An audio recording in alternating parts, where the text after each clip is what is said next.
자, 그리고 여기에는 또 한 가지 문제가 있습니다. 저는 지금 정유사의 휘발유와 경유 이 유통마진만 비교했었잖아요. 그냥 그래프만 놓고 보면 알 수 있습니다. 휘발유 유통마진이 감소한 폭 정도만큼 항상 경유가 보전을 해주고 있는 듯한 느낌이 듭니다. 그래프를 보면요. 휘발유 마진이 이렇게 떨어질 때요. 휘발유 마진이 떨어지면 경유 마진이 이렇게 올라가고요. 경유 마진이 살짝 떨어지면 휘발유 마진이 살짝 올라가 주는 경향이 보입니다.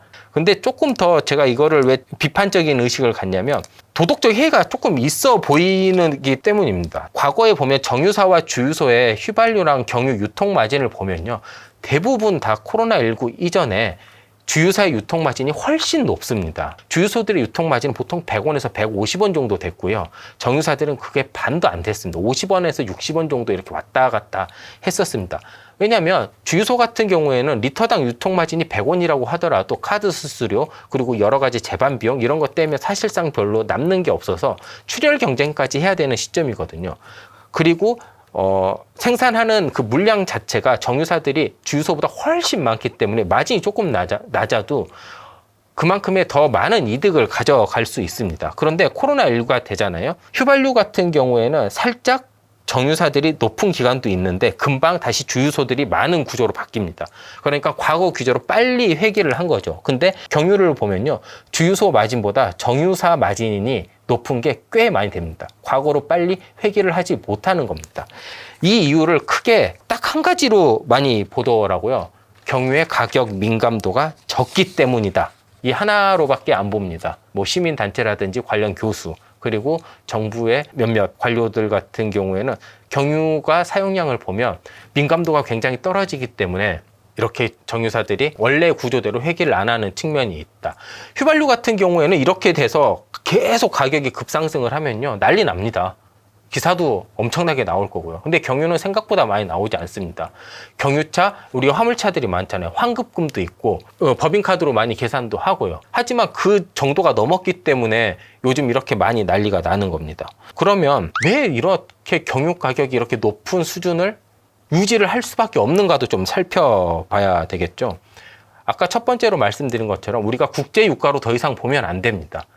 국제 휘발유 가격, 국제 경유 가격을 좀 보면서 추이를 좀 살펴볼 필요가 있다. 사실 근데 이것도 좀 말이 안 되는 게요. 우리나라 정유사들은 국제 원유를 그대로 가지고 와서 우리나라 공장에서 정제를 해서 휘발유를 내고 경유를 냅니다. 근데 왜 굳이 국제 그 휘발유 경유 가격에 연동을 시키는지 물어봤더니요. 그렇게 되면 뭐 두서없이 서로 경쟁이 너무 치열해지는 거예요. 이게 정유사별로 주로 들어오는 원유 가격들이 있거든요. S-오일 같은 경우에는 아람코에서 많이 들어오고요. SK 같은 경우에는 뭐 다른 중동이라든지 미국 셰일이라든지 이런 데 좀 들어오고요.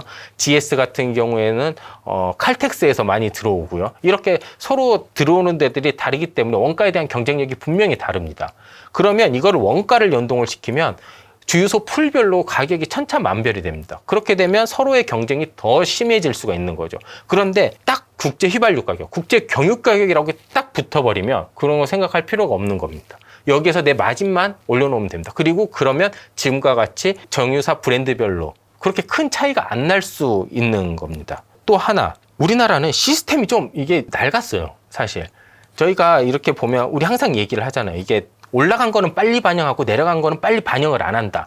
그리고 내려갈 때 항상 하는 말이 2주 후에 반영을 한다. 이 말이 나와요. 이게 시차 2주라는 얘기를 하는데요. 이 2주가 도대체 어디서 나온 얘기일까요? 이게 2008년 이명박 정부 시절에 나왔던 얘기입니다. 그때 유가가 너무 급속하게 오르니까요. 정부, 정유사, 그리고 이제 시민단체 이렇게 세 그룹이 모여가지고 하나의 폼을 만듭니다. 제가 지금 이렇게 아까 보여드렸던 여러 그래프들이 다 그 폼에서 나온 자료거든요. 그때 어떻게 했냐면 국내 휘발유 가격은 국제 석유 제품 가격, 국제 휘발유, 국제 경유 가격에 연동을 한다.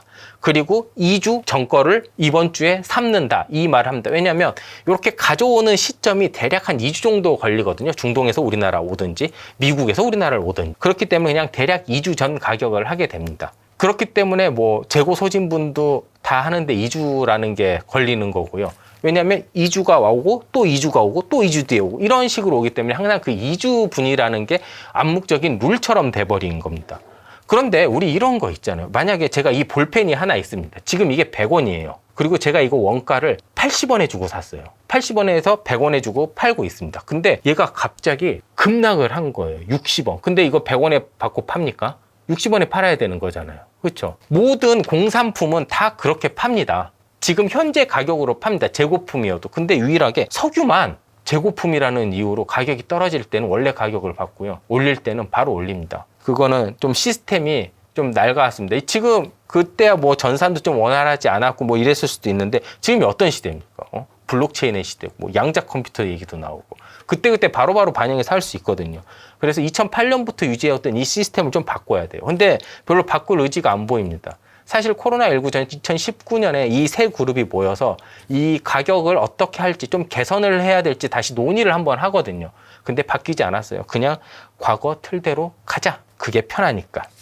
이렇게 갔습니다. 이건 좀 바뀌어야 될 거라고 좀 생각을 합니다. 마지막으로 유류세 기원부터 한번 보도록 하겠습니다. 유류세는요, 60년 전에 시작이 됐어요. 1961년 12월 8일 제정된 석유 유류세법부터 시작이 됩니다. 이때는 그냥 너무 옛날 일이니까 그냥 빨리 넘어가도록 하겠습니다. 이후 77년에 간접세라는 게 나옵니다. 간접세라는 게 이제 부가가치세, 그다음에 특별소비세. 이때부터 우리나라에 본격적으로 빈부가 많이 벌려지기 시작하는 거죠. 그렇기 때문에 여러 사치성 물품에 특별 소비세가 붙는 거고요. 부가가치세라는 게 붙습니다.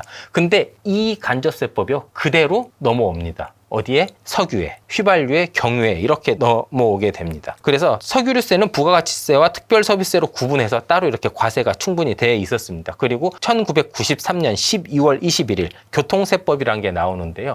이때 우리나라가 막 이런 인프라들을 한참 넓히고 있었을 때입니다. 이 인프라는 그냥 공짜로 넓히는 거 아니잖아요. 뭐가 필요합니까? 재원이 필요한 겁니다. 그래서 만들어진 게 이제 도로나 지하철, 철도를 만들기 위해서 이거에 관련된 세목을 만들었고요. 그 세목을 휘발유나 경유에 갖다 붙이게 됩니다. 이게 지금의 그 유류세를 만든 근간이 됐었고요. 이게 2006년 12월 31일 교통에너지 환경세법으로 바뀌어서요. 그대로 지금까지 유지가 되어오고 있습니다. 이게 1993년 아까 그 교통세법 나왔을 때 이게 한정, 그러니까 일몰실기를 정해놓은 법이었습니다. 그러니까 우리가 유류세는요, 특별히 뭔가를 하지 않으면 없어져야 되는 게 맞아요. 근데 지금 계속 이거를 연장을 하고 있거든요. 그리고 실제로 작년 세법 개정안에도요, 유류세는 연장하기로 했습니다. 그래서 2024년 12월 31일까지는요, 유류세는 계속 납부가 됩니다. 그럼 도대체 유류세는 어떻게 납부가 되느냐? 일단 정액이 하나 있습니다. 아까 그 교통세법이라고 한 거 있죠. 지금은 교통에너지 환경세인데요. 이게 휘발유의 경우에 529원이 정액으로 붙고요. 경유가 375원이 붙습니다. 그러니까 이게 한 200원 정도, 이게 한 7, 80원 정도 차이가 나잖아요. 그래서 휘발유 가격이 경유 가격보다 많이 비싸게 된 겁니다. 사실 국제 가격으로만 비교하면 경유 가격이 휘발유 가격보다 더 비쌉니다. 여기에 이제 퍼센트지로 주행세가 교통세 26%가 붙고요. 교육세가 교통세의 15%, 그리고 부가가치세 10%가 추가로 붙게 됩니다. 이거를 하면요, 무조건 1,000원이 넘습니다. 휘발유 가격이 빵원이어도 거의 1,000원에 육박하게 됩니다. 그래서 우리나라는 그 1,000원 미만으로 잘 떨어질 수가 없는 구조예요, 휘발유는. 경유도 그렇게 하면 한 7, 800원은 기본으로 깔고 가는 겁니다. 그러면 도대체 왜 이렇게 유류세를 개정을 못할까? 딱 봐도 이게 큰 틀은 93년에 만들어진 거잖아요. 이게 그러니까 도로, 철도 만들려고 만든 그거거든요. 그러니까 인프라 투자하려고 만든 게 유류세고, 이제 교육세가 여기에 들어간 거예요. 아니, 휘발유랑 경유를 사용하는 게 뭐 인프라 뭐 도로, 철도 까는 거에 뭐 그렇다고 쳐도 교육이랑은 크게 상관이 없잖아요. 그리고 지방세에도 이게 포함이 되고, 그렇다 보면 이게 우리가 휘발유, 경유를 사용하는데 이걸 왜 인프라를 만들어야 되고, 사실 이게 왜 교육에 들어가야 되고, 이게 왜 지방에 수입원으로 가야 되는지 잘 이해가 안 됩니다. 그래서 이거를 계속 개정하려는 노력이 있었는데요, 한 번도 하지 못했어요. 왜냐? 유류세는요, 소득세, 법인세, 부가가치세 다음으로 가장 많은 규모입니다. 우리나라에서 그러니까 4대 메이저예요. 우리 보통 한 메이저 한 4개 정도까지는 쳐주잖아요. 우리 챔스도 4위까지 나가고, 이런 거 보면 네 번째로 이게 큽니다. 규모가 한 20조 원이 넘습니다. 매년 거치는 게. 특히 교육세 같은 경우에는요, 한 유류세에서만 거치는 교육세가 한 2조 2천억 정도 되거든요. 이게 전체 걷는 교육세의 절반 정도가 됩니다. 굉장히 많은 걸 가지고 있죠. 그리고 교통에너지 환경세는 아까 인프라를 만들 수 있는, 그럴 때 쓸 수 있는 항목이라고 했잖아요. 그러면 정부나 이렇게 마음대로 쓸 수 있는 세목 중에 하나입니다. 이거를 2015년에 대대적으로 바꾸려는 노력이 한 번 있었어요. 그때 환경 위주로, 그리고 실제로 도로가 붐비는 거 위주로 이렇게 해서 세목을 줄여봤더니 유류세가 한 100원 정도가 더 싸지는 효과가 나타났습니다. 하지만 그거는 실행은 되지 못했습니다. 왜? 2015년은 역대로 유가가 낮았던 시기입니다. 미국의 셰일가스와 중동의 석유가 이렇게 맞붙게 되면서 서로 출혈 경쟁을 하면서 유가가 거의 배럴당 30달러 밑으로 싸졌거든요. 그때 휘발유 가격이 1200원 정도 했었을 겁니다, 아마. 그러니까 별로 관심이 없었던 거죠, 유류세에 대해.